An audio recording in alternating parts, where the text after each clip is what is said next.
Hey guys, இப்போ ரீசெண்டாக ஜம்மு காஷ்மீரில் பஹல்காம் அப்படின்ற ஒரு பிளேஸில் வந்து டூரிஸ்ட்டை வந்து டெரரிஸ்ட் அட்டாக் பண்ணியிருக்காங்க. அதாவது நம்ம சுட்டு கொண்டு இருந்திருக்காங்க. யார் யாரெல்லாம் நான் முஸ்லீமோ அவங்கள மட்டும் பார்த்து பேண்ட் ரிமூவ் பண்ணி செக் பண்ணி சுட்டு கொண்டிருக்காங்க. அவங்கள வந்து இப்போ கண்டுபிடிச்சிருக்காங்க. அவங்க ஃபேஸ்லாம் ரிவீல் ஆயிடுச்சு. மேபி நீங்கள் நியூஸில் இல்லை சமூக வலைதளங்களில் இருந்தால் நீங்கள் பார்த்துருந்துருப்பீங்க, உங்களுக்கு தெரிஞ்சிருந்திருக்கும். இப்போ என்ன ஆர்டர் பாஸ் பண்ணியிருக்காங்க அப்படின்னா, அவங்க எங்கே இருந்தாலும் அவங்கள சுட்டு கொள்ள சொல்லி ஆர்டர் பாஸ் பண்ணியிருக்காங்க. அதில் வந்து ஒரு 2 பேர் வந்து லோக்கல்ஸ் தானா. அந்த பிக்ஸ்லாம் உங்களுக்கு நான் கீழே போடுறேன், நீங்கள் பார்ப்பீங்க. அண்ட் வந்து நம்ம ஹோம் மினிஸ்டர் அமித்ஷா வந்து அந்த இடத்த சம்பவம் நடந்த இடத்த போய் விசிட் பண்ணியிருக்காரு இன்றைக்கி.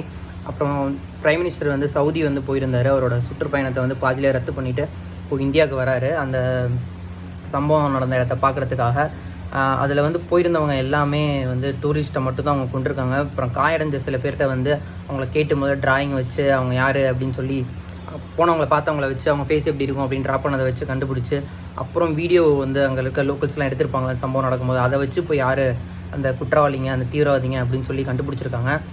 இந்த சம்பவத்தை பற்றி நீங்கள் என்ன நினைக்கிறீங்க அப்படின்றத உங்கள் கமெண்ட்டில் சொல்லுங்கள். அவ்வளோதான் கைஸ், பாய்.